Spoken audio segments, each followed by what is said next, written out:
The first game of my senior year, I'm in great shape. But unfortunately, I broke my foot. I had never been hurt a day in my life. My very first game, I broke my foot. I threw me a pity party. My trainer came to me and says, Walter, we can get you back for the Big Ten season. We can get you back, son. We can get you right back in 5 weeks. I said, Roger, when I come out of surgery, I want you to take me to the stationary bike, put me on the bike and take my cast to the pedal. But Walter, when you come out of surgery, you're gonna be on morphine and you won't feel like it. Go back and rest. I said, Roger, I don't have time to rest. Can you do that favor for me? Can you take me to the stationary bike, put me on the bike and take my cast to the pedal? As soon as surgery was over, he carried me to the stationary bike, put me on that bike and he take my cast to the pedal, and I had a customary workout that was symbolic that I don't have time to rest. I had tears in my eyes as I pedaled that bike, and I thought to myself, I can't quit. I can't give up. I came back in 6 weeks. We playing against the Ohio State Buckeyes on national TV. They had a guy named Jimmy Jackson at that time. On national TV, me and Jimmy Jackson are going at it. In the first half, I had 15 points, 5 rebounds, and 5 assists. And as the first half ran out, I pulled up for my patented baseline jump shot, and I felt my foot break again. I've been trained to follow through. Every day in practice, my coach would say, Walter, shoot it like you own it, baby. Shoot it like it's yours. Even though I felt my foot break, I still followed through. And my last college basketball shot went in all nets because I've been trained to follow through.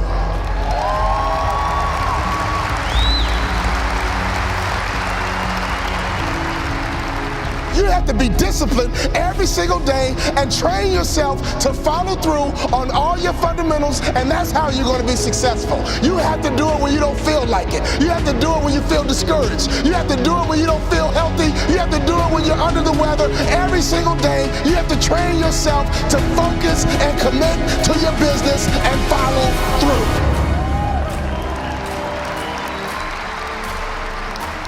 My college career was over. I got offered a job to become a hospital administrator. 2-year program, $75,000 job. And right before I took the job, my daddy called me on the phone. Let me tell you about my daddy. When I was a little boy, my daddy would always pick me up. When he came home from work, he picked me up. When he saw me in the nursery after church, he picked me up. No matter how long he worked, no matter how tired he was, my daddy would always pick me up. So when I had my kids, I would always pick up my kids. When I got home, sometimes I was tired. They have a bottle in one hand, and they just lifted up the other hand, and they knew what daddy was supposed to do. My job was to pick them up. This is a spiritual interaction. When you pick up a child, it is a spiritual transaction. When you pick up a child, you change their perspective. When you pick up a child, all of a sudden they can see the world the way you see it. I don't care what your children have done, there is nothing they can do for you to stop picking them up. Well, my daughter's a drug addict, I don't care, pick her up. My son messes up, I don't care, pick him up. I don't care. You pick them up. That is your job, mama. That is your job, daddy. That is your job, grandma. That is your job, granddad. Your number one job is to pick them up and change their perspective. I got to the arena and they dimmed the lights and they put the spotlight right on me. Right through the spotlight, I saw my mom, my dad, and all my brothers and sisters. They surprised me at the game. Then I saw my dad. And I just pumped my fist. And he pumped his fist. And tears streamed down my face. Thank you for all those timeouts.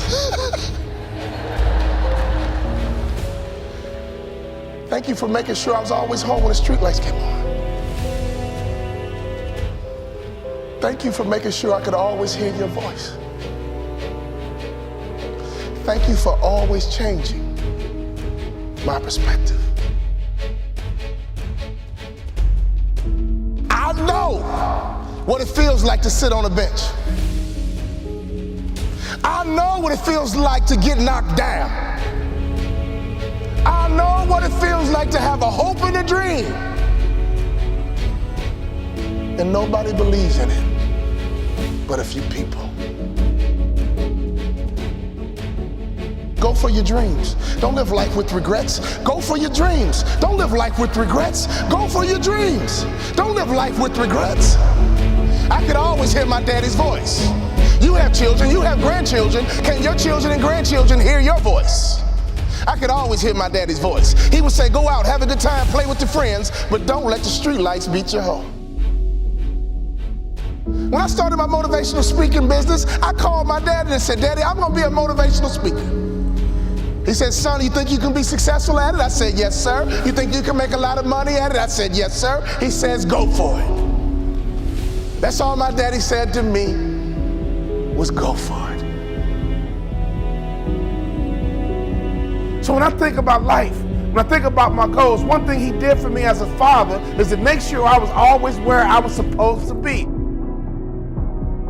He would have me write my goals down, and he would check in periodically, basically asking me, Walter, where are you supposed to be?